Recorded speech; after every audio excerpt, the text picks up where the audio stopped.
Welcome to TSAT. This is Eshwar Kumar. ఈ వీడియోలో మనం కరెంట్ అఫైర్స్ డిస్కస్ చేసుకోబోతూ ఉన్నాం. సో ఇక్కడ మనకి మార్చ్ నెలలో ఉన్నటువంటి ప్రాముఖ్యమైనటువంటి దినోత్సవాలకు సంబంధించి ఇంపార్టెంట్ ఆఫ్ డేస్ని మనం డిస్కస్ చేద్దాం. సో ఏ రోజున ఏ దినోత్సవాన్ని మనం జరుపుతూ ఉన్నాం, దానికి గల కారణాలు ఏమున్నాయి అనేటువంటి అంశాలు ప్రతి అంశాన్ని కూడా మనం డిస్కస్ చేద్దాం. సో ఇక్కడ చూసుకున్నట్లయితే మార్చ్ 1 యొక్క విశిష్టతను మనం చూసుకుంటే ఈ రోజున జీరో డిస్క్రిమినేషన్ డేని శూన్య వివక్ష దినోత్సవంగా మనం జరుపుతూ ఉన్నాం.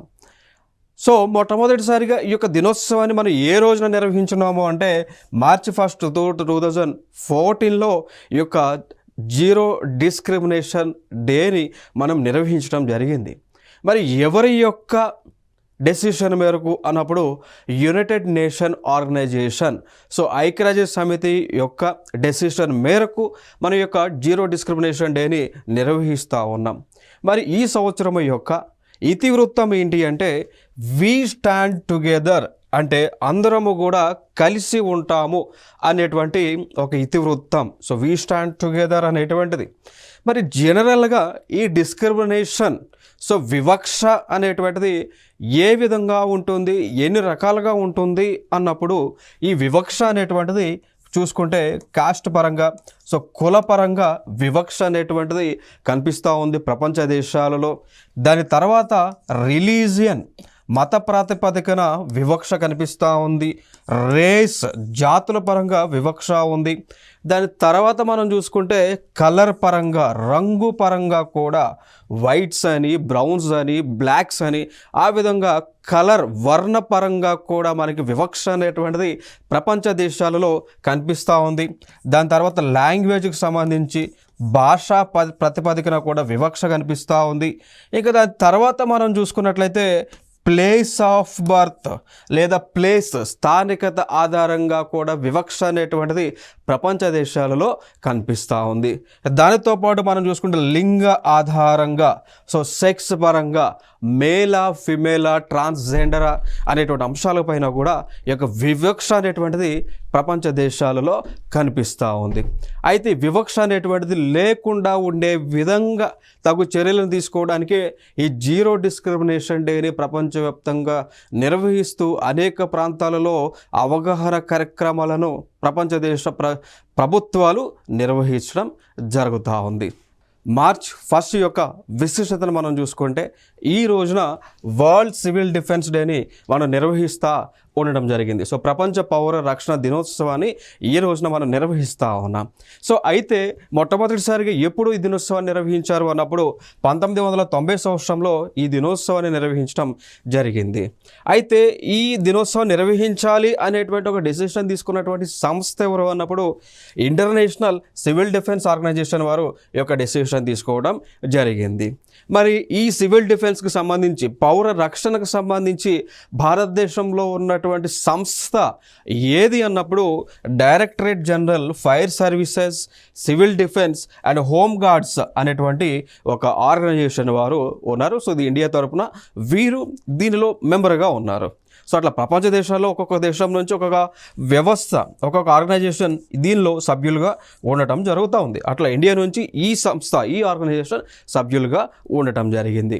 మరి ఈ రోజున ఏం చేస్తారు అంటే ఎవరైతే పౌరుల యొక్క రక్షణ కోసం ముందుకు వచ్చి ఈ యొక్క ప్రకృతి వైపరీత్యాలు సంభవించినప్పుడు లేదా వివిధ కారణాల వల్ల వైపరీత్యాలు సంభవించినప్పుడు దానిలో మరణించినటువంటి వారు ఎవరైతే ఉంటారో, పారామిలిటరీ ఫోర్సెస్ కానీ, ఆర్మ్డ్ ఫోర్సెస్ కానీ ఎవరైతే ఉంటారో వారికి నివాళులను అర్పించేటువంటి రోజుగా ఈరోజు నిర్వహిస్తూ ఉన్నారు ప్రపంచ దేశంలో. మార్చ్ 3 యొక్క విశిష్టత మనం చూసుకుంటే ఈ రోజున వరల్డ్ వైల్డ్ లైఫ్ డేని ప్రపంచ వన్యప్రాణి దినోత్సవంగా మనం నిర్వహిస్తాం జరుగుతూ ఉంది.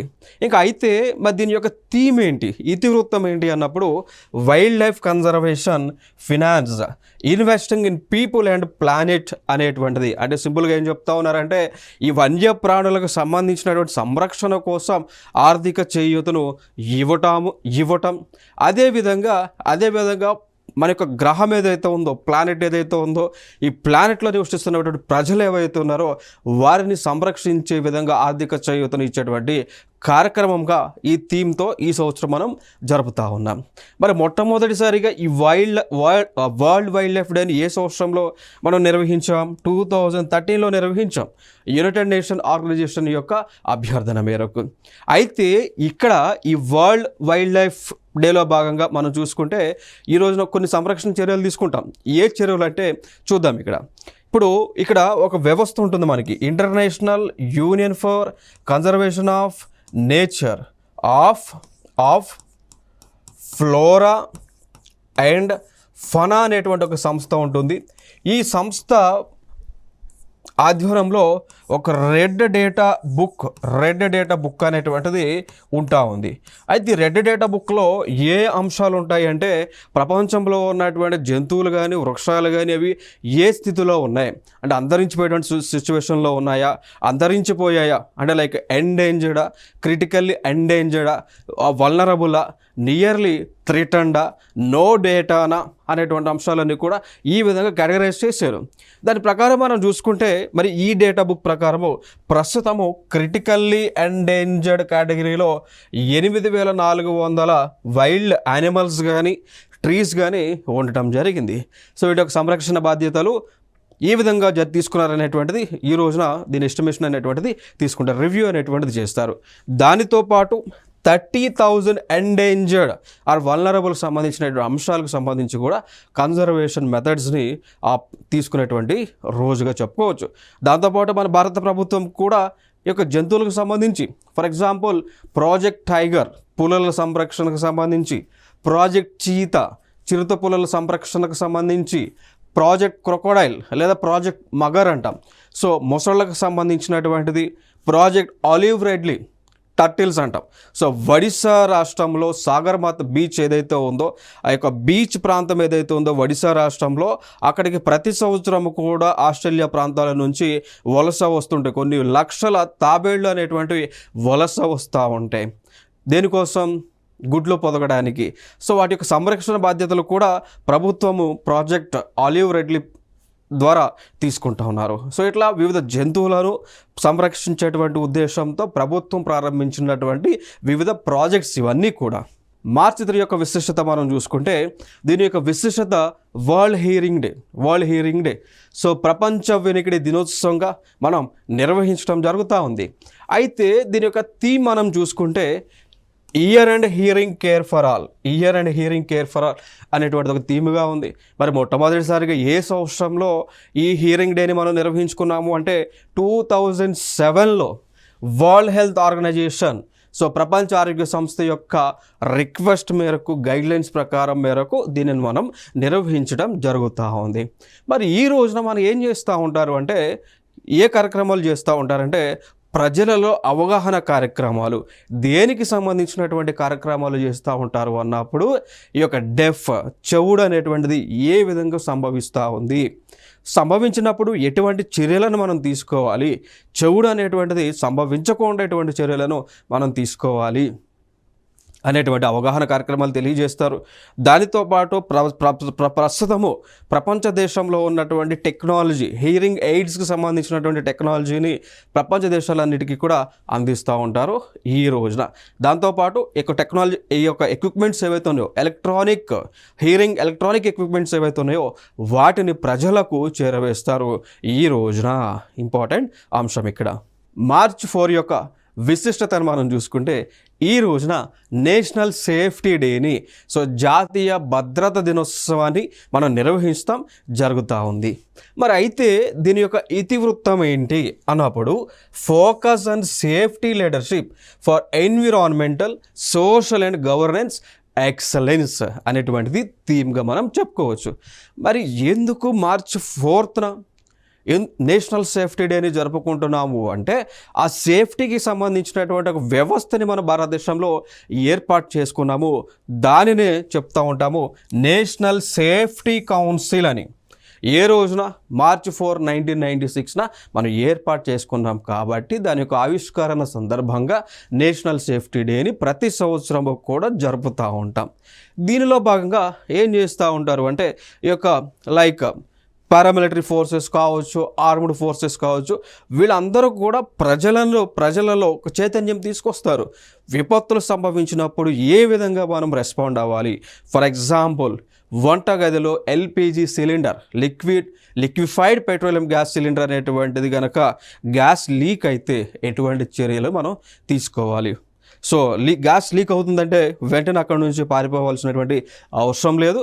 మన దగ్గరలో ఉన్నటువంటి ఏదైనా తడి క్లాత్ తీసుకొని ఆ యొక్క ఏదైతే గ్యాస్ లీక్ అవుతుందో ఆ సిలిండర్ చుట్టూ కనుక మనం కవర్ చేస్తే, ఎట్లా కవర్ చేయాలి అంటే సిలిండర్ నుంచి లీక్ అయ్యేటువంటి గ్యాస్ ఏదైతే ఉంటుందో, సో బ్యూటేన్, ప్రోపెన్ లాంటి గ్యాసెస్ ఏవైతే ఉంటాయో ఆ గ్యాసెస్ అనేటువంటిది ఆక్సిజన్తో కలవకుండా ఉండే విధంగా, ఎందుకంటే బ్యూటేన్ కానీ ప్రోపెన్ కానీ ఈ గ్యాసెస్ అనేటువంటివి లేదా ఎల్పిజి గ్యాస్ అనేటువంటిది ఎప్పుడైతే ఆక్సిజన్తో కలుస్తుందో అప్పుడు మాత్రమే ఫైర్ అనేటువంటిది వస్తుంది. సో ఈ ఆక్సిజన్తో కలవకుండా, ఈ లీక్ అవుతున్నటువంటి గ్యాసెస్ ఆక్సిజన్తో కలవకుండా మనం దానిపైన ఒక దుప్పట కానీ ఒక దట్టమైనటువంటి క్లాత్ కానీ వేస్తే కలవదు, కాబట్టి ఫైర్ అనేటువంటిది రాదు. ఇన్ కేస్ ఫైర్ వచ్చింది అనుకోండి, ఎల్పిజి సిలిండర్ నుంచి గ్యాస్ లీక్ అవుతున్నప్పుడు ఫైర్ వచ్చిందనుకోండి, వెంటనే ఏదైనా ఏదో ఒకటి క్లాత్ కావచ్చు లేదా ఏదైనా చెక్క లాంటిది, ప్లాస్టిక్ ఐటమ్ లాంటిది తీసుకొని ఆ నాజిల్ ఏదైతే ఉందో, గ్యాస్ లీక్ అవుతున్నటువంటి నాజిల్ ఏదైతే ఉందో దాన్ని జస్ట్ ఒక 2-3 సెకండ్స్ పాటు క్లోజ్ చేస్తే వెంటనే ఫైర్ ఆగిపోతుంది. అట్లాంటి అంశాలన్నీ కూడా ఈ యొక్క అవేర్నెస్ క్యాంప్స్ ద్వారా ప్రజలకు ఈ రోజున తెలియజేస్తూ ఉంటారు. ఇది ఇంపార్టెంట్ అంశం. ఇక్కడ మార్చ్ 8 యొక్క విశిష్టత మనం చూసుకుంటే ఈ రోజున ఇంటర్నేషనల్ ఉమెన్స్ డే అని, అంతర్జాతీయ మహిళా దినోత్సవాన్ని మనం జరుపుతూ ఉన్నాం. అయితే ఇక్కడ మొట్టమొదటిసారిగా మరి ఎప్పుడు నిర్వహించారు అన్నప్పుడు 1975లో యునైటెడ్ నేషన్ ఆర్గనైజేషన్ వారు నిర్వహించడం జరిగింది. మరి దీని యొక్క theme, what is the theme of it? International women's day యొక్క థీమ్ వెరీ ఇంపార్టెంట్.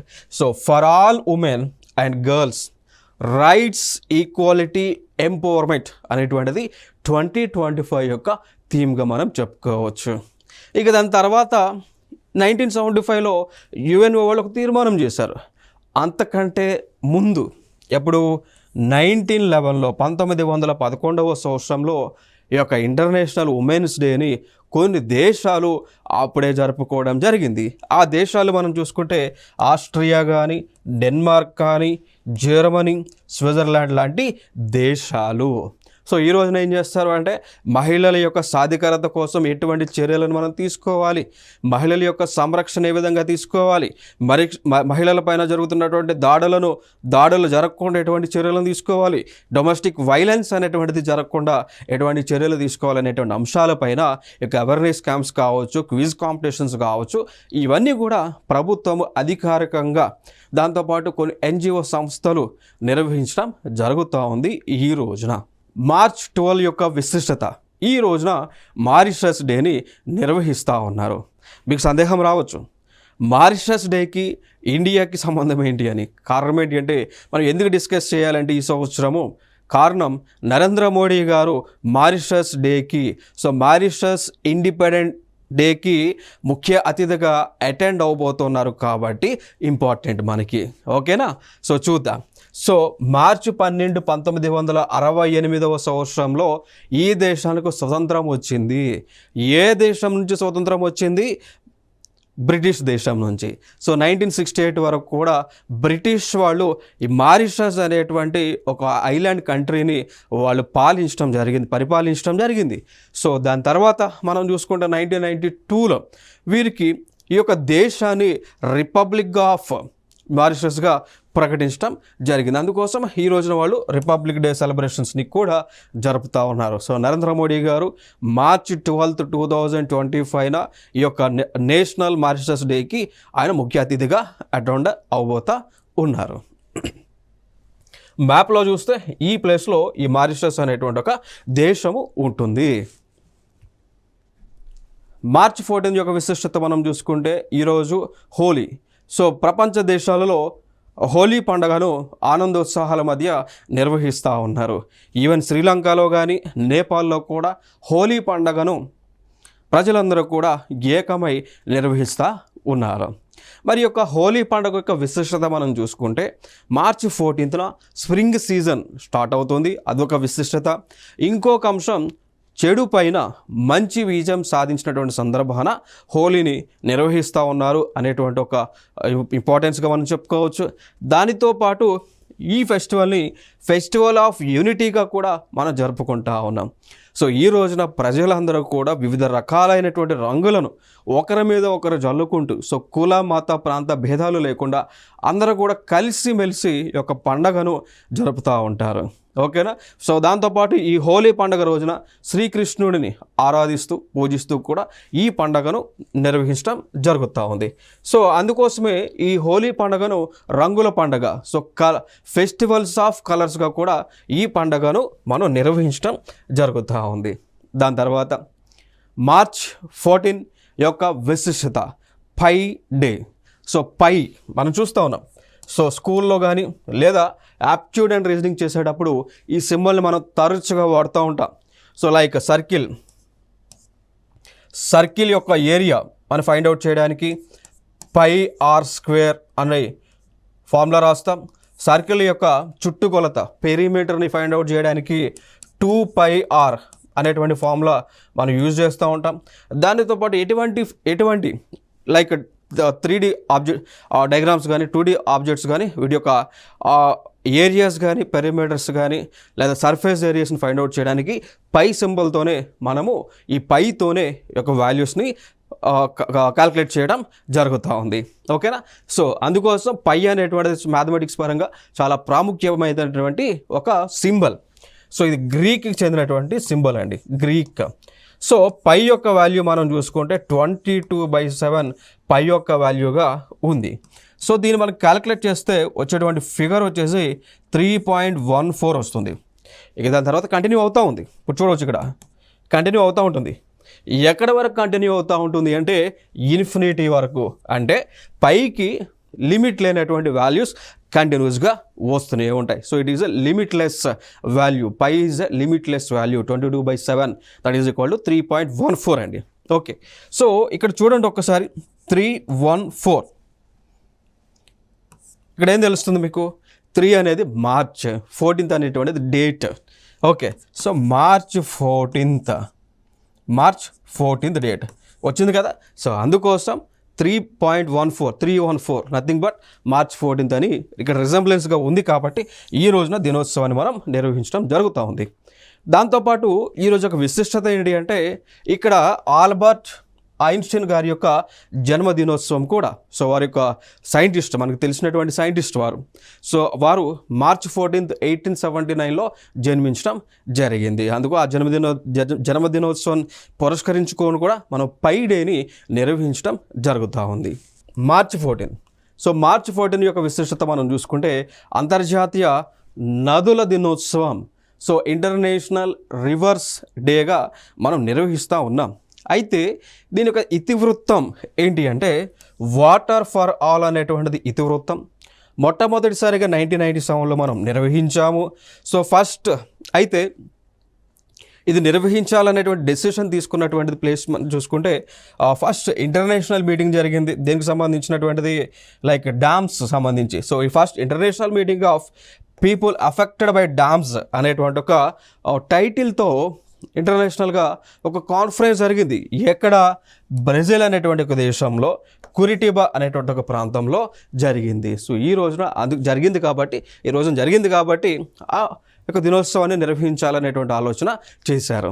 సో దీనిలో భాగంగా మన భారతదేశము కూడా అనేక కార్యక్రమాలను లాంచ్ చేసింది. చూడవచ్చు. లైక్ నమామి గంగా అనేటువంటి ఒక ప్రాజెక్ట్ని లాంచ్ చేసి గంగా నది యొక్క పరిరక్షణ, గంగా నది యొక్క కన్జర్వేషన్ మెథడ్స్ని తీసుకుంటా ఉన్నారు. సో గంగా నది ఏ ప్రాంతంలో ఏ రాష్ట్రాలు అయితే ప్రవహిస్తూ ఉందో దాని రక్షణ బాధ్యతలను ఈ యొక్క నమామి గంగా అనేటువంటి ప్రాజెక్ట్ ద్వారా తీసుకోవడం జరిగింది. దాంతోపాటు నదుల యొక్క కన్జర్వేషన్ ప్రకారము ఇంటర్లింకింగ్ ఆఫ్ రివర్స్ చేస్తూ ఉన్నారు. లైక్ గోదావరి కృష్ణ రివర్ని అనుసంధానం చేస్తూ ఉన్నారు. కెన్ బెట్వా నదుల యొక్క అనుసంధానం చేస్తూ ఉన్నారు. ఓకే, సో దాంతోపాటు ఈ గంగా నదికి సంబంధించినటువంటి ఉపనదులు ఏవైతే ఉన్నాయో వాటి యొక్క అనుసంధానం చేసేటువంటి కార్యక్రమాలు కూడా చేస్తూ ఉన్నారు. ఓకే, సో ఇవి ఇక్కడ important information. March 15, so March 15 యొక్క వరల్డ్ ఇంపార్టెన్స్ వచ్చేసి వరల్డ్ కన్స్యూమర్ రైట్స్ డే.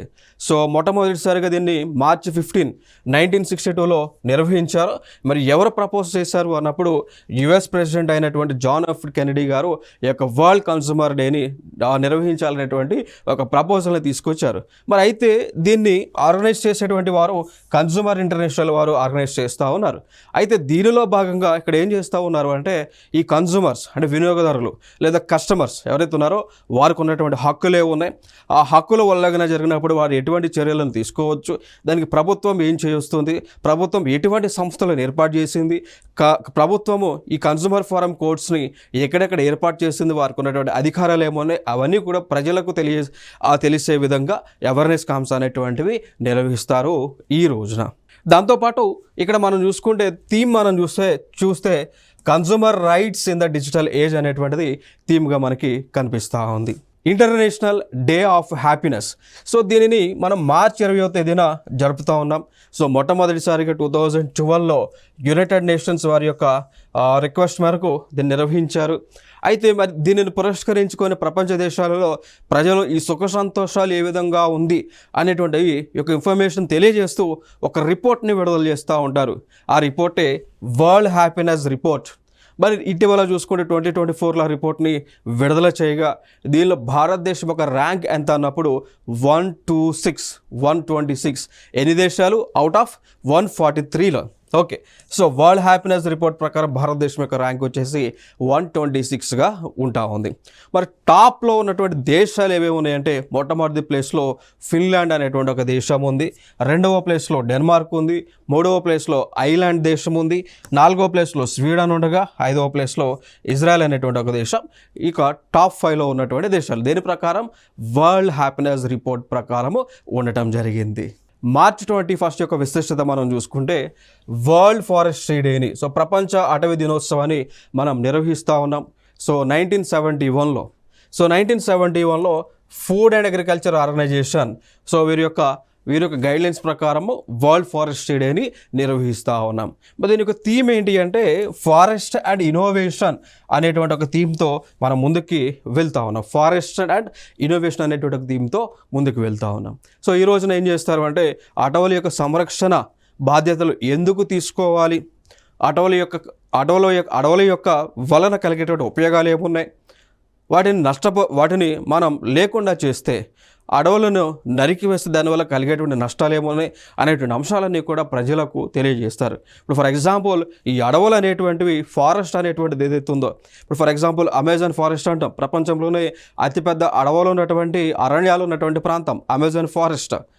దానిని లంగ్స్ ఆఫ్ ది వరల్డ్గా పిలుస్తాం. కారణం ఏంటి అంటే ఈ ఫారెస్ట్ అంతా కూడా ఏం చేస్తుంది అంటే మనుషులు విడుదల చేసేటువంటి పొల్యూషన్ లైక్ కార్బన్ డైఆక్సైడ్ కానీ, వాహనాలు విడుదల చేసేటువంటి కార్బన్ డైఆక్సైడ్ కానీ, కార్బన్ మొనాక్సైడ్ కానీ, సల్ఫర్ డైఆక్సైడ్ కానీ, నైట్రస్ ఆక్సైడ్ కానీ వీటి మొత్తాన్ని కూడా పీల్చుకొని ఫిల్టర్ చేస్తూ ఉంటుంది.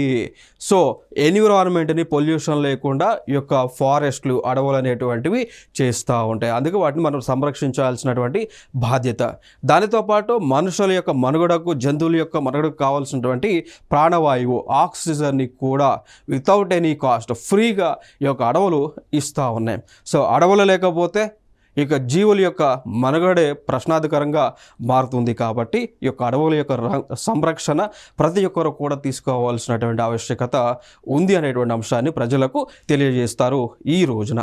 సో మార్చి 22 యొక్క విశిష్టత మనం చూసుకుంటే వరల్డ్ వాటర్ డే. సో ఈ వరల్డ్ వాటర్ డేని ప్రపంచ జల దినోత్సవాన్ని జరుపుకుంటూ ఉన్నాం. సో మొట్టమొదటిసారిగా 1993లో ఐక్యరాజ్య సమితి వారి యొక్క గైడ్లైన్స్ ప్రకారము జరుపుతూ ఉన్నాం. దీనికి ఇతివృత్తం మనం చూసుకుంటే వాటర్ ఫర్ పీస్. దీని యొక్క ఇతివృత్తం మనం చూసుకుంటే వాటర్ ఫర్ పీస్ అనేటువంటిది కనిపిస్తూ ఉంది.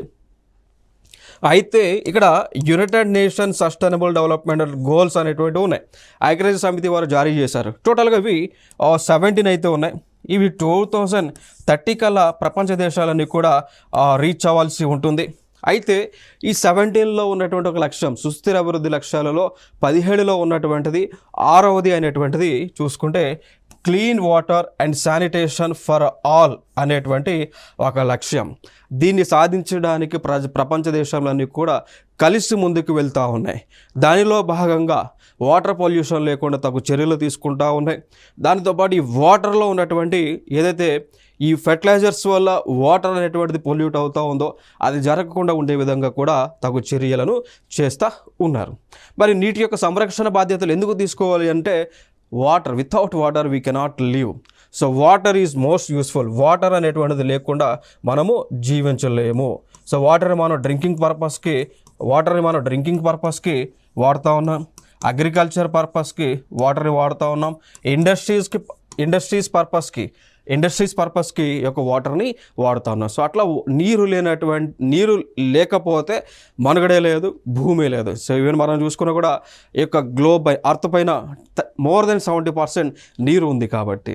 ఓకే, సో అందుకోసం సంరక్షణ బాధ్యతలు దానిలో భాగంగా వరల్డ్ వాటర్ డేని మనం నిర్వహించుకోవడం జరుగుతూ ఉంది. సో ఇవి మార్చికి సంబంధించినటువంటి ఇంపార్టెంట్ డేస్.